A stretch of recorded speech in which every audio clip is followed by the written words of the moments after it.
Berlín, 1926. Las calles de la capital alemana brillan con una intensidad casi cegadora. Las luces de neón anuncian los cabarets más vanguardistas de Europa. Los cines están repletos ante las maravillas del expresionismo. El Charleston suena en cada esquina y los cafés se inundan de debates científicos, filosóficos y artísticos. Tras una década de miseria, humillación y el trauma indeleble de la Gran Guerra, el dinero vuelve a fluir. Alemania parece haber despertado de su peor pesadilla, mas toda esta opulencia no es más que un espejismo. Mientras las élites brindan con champán, en el subsuelo de la sociedad sigue latiendo el odio, el resentimiento de la derrota y un motor económico que se sostiene apenas por un hilo invisible. Estos hombres y mujeres no están construyendo un nuevo futuro, están celebrando una fiesta al borde de un abismo. Una ilusión que está a punto de romperse en 1000 pedazos. Nacida de las cenizas de la Primera Guerra Mundial, la República de Weimar se formó tras la abdicación del Kaiser Guillermo II en noviembre de 1918. El inicio fue extremadamente convulso.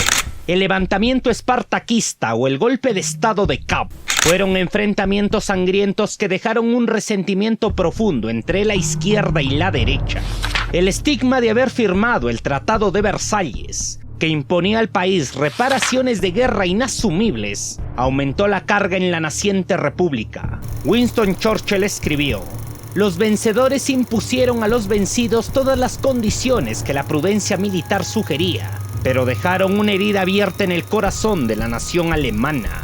Esta presión económica desembocó en la hiperinflación de 1923, un proceso devastador donde el valor de la moneda se desplomó 1 billón %. La situación se tornó desesperante y pronto los billetes se utilizaban como combustible y 10 panes podían costar una carretilla llena de dinero.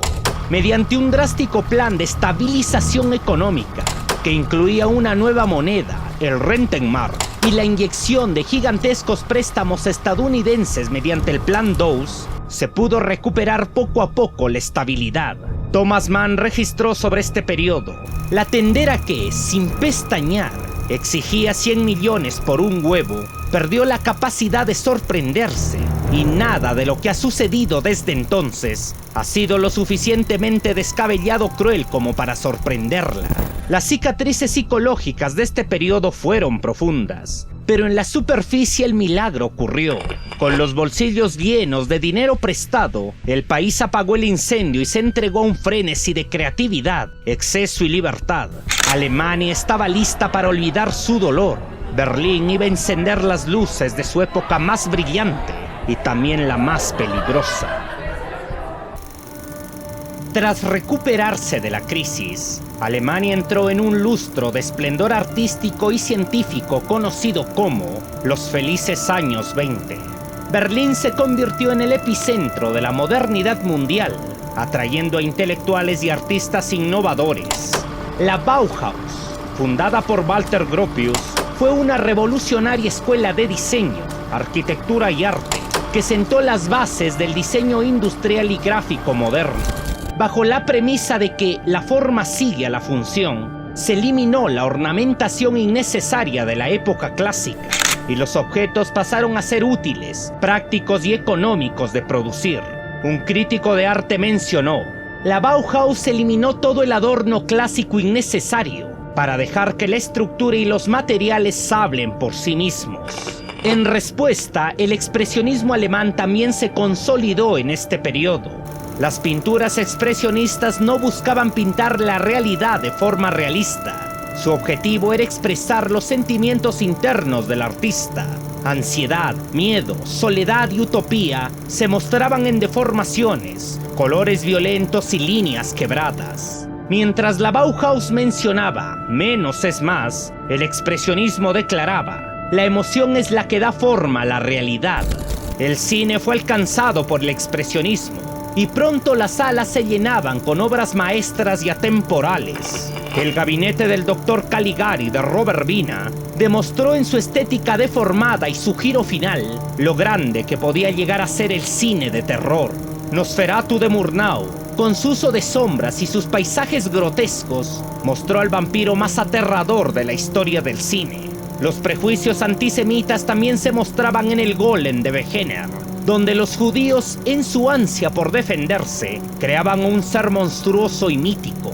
Pero fue sin duda Fritz Lang el que se adelantó 100 años en el futuro para construir Metrópolis, la obra cumbre de la ciencia ficción. Doctor Mabuse, Fausto, Los Nibelungos, El Último y demás llevaron al cine alemán a la cúspide del séptimo arte. Un crítico francés dijo: el cine francés tiene el impresionismo, el norteamericano tiene el dinero, pero el cine alemán tiene el alma. En la sociedad la mujer dejó su sumisión para convertirse en una mujer nueva. Su independencia, su pelo corto, su derecho al voto y su participación en la vida política, cultural y nocturna de cabarets y clubs de jazz mostraron al mundo la versión de una mujer completamente liberal. Irgan Keun, escritora alemana, mencionó: quiero ganar mi propio dinero y ser una persona independiente, no solo el apéndice de un hombre. Pero no todo era fiesta y diversión. Detrás de los escenarios el crimen, el alcohol, la prostitución y las drogas también aumentaban. Alemania se convirtió en uno de los países con más inseguridad en el mundo. Sindicatos de criminales, conocidos como los Rickverein, controlaban el mercado negro, la prostitución, el contrabando y los robos a gran escala. La posguerra y la miseria también habían distorsionado la mente de algunos ciudadanos. En los anales de los asesinos seriales más terribles de la historia aparecieron figuras como Fritz Hartmann, el vampiro de Hannover, y Peter Kürten, el vampiro de Düsseldorf, quien mencionó: ¿quién sabe lo que pasa dentro de mí? No puedo evitarlo, tengo que hacerlo. Asesinos seriales, mafias organizadas y una sociedad adicta al exceso. Aquella Alemania de finales de los años 20 era un cuerpo enfermo que intentaba maquillar sus cicatrices con luces de neón, jazz y vanguardia. Lo que nadie en esos clubs de jazz quería admitir era que la música no la pagaban ellos. Al otro lado del océano, en una ruidosa calle de Nueva York llamada Wall Street, el reloj ya estaba en marcha, y cuando el mecanismo fallara, la música se detendría de golpe. El auge alemán no fue autónomo, sino que dependía de un préstamo prestado basado en el apoyo financiero estadounidense. Estados Unidos era la única potencia que salió de la guerra sin deudas, lo que le permitió financiar la recuperación alemana. A través del Plan Dawes, Alemania recibió préstamos masivos de Wall Street que le permitieron estabilizar su economía, pagar las reparaciones a Francia y Gran Bretaña y disfrutar de estos años dorados. La dependencia se volvió absoluta y peligrosa. Alguien dijo: nuestra paz depende de un hilo invisible que nos ata con Estados Unidos. El sistema político además era débil y era continuamente acosado por la extrema izquierda y la extrema derecha, que utilizaban la violencia callejera como herramienta política. La sociedad estaba irremediablemente cicatrizada por la guerra, visible en los miles de veteranos discapacitados y trabajadores desempleados que poblaban las ciudades. Además, las élites conservadoras y los militares nunca aceptaron plenamente la democracia. El político Gustav Stresemann mencionó: Alemania bailaba sobre un volcán, un destello de champán y jazz en los cabarets de Berlín, mientras a las puertas se congelaban los desempleados y la clase media mendigaba pan. El delicado equilibrio de Weimar se rompió definitivamente con el crack de la bolsa de Nueva York en 1929. La retirada de los capitales estadounidenses provocó el colapso del sistema bancario alemán, un desempleo masivo y una miseria económica que destruyó la fe en la democracia. En este clima desesperante, Adolf Hitler y el partido nazi capitalizaron el descontento, prometiendo orden y una solución radical a los problemas del país. El periodista Sebastian Haffner escribió: a la ligereza de los años 20 le siguió, de la noche a la mañana, una gélida resaca. El viento que soplaba de América apagó las luces de los cabarets y despertó demonios que creíamos sepultados. La fiesta había terminado.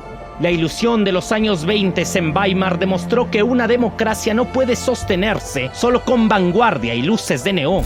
Si sus cimientos económicos están prestados y su sociedad permanece profundamente fracturada por el odio. Al final, el champán se evaporó, el jazz cayó y el frío de la realidad dejó al desnudo las mismas cicatrices que la guerra había abierto una década atrás. El escenario para la mayor tragedia del siglo XX estaba completamente listo. Pero hay una parte de esta historia que pocos analizan. Durante este lustro de aparente gloria y dinero fácil, el nazismo estuvo a punto de desaparecer por completo en la irrelevancia política. En una Alemania próspera, el discurso radical de Hitler ya no le importaba a casi nadie. ¿Cómo logró sobrevivir el partido nazi a sus años más oscuros? ¿Cómo capitalizó Hitler su fracaso en su golpe de estado para su propio culto al poder?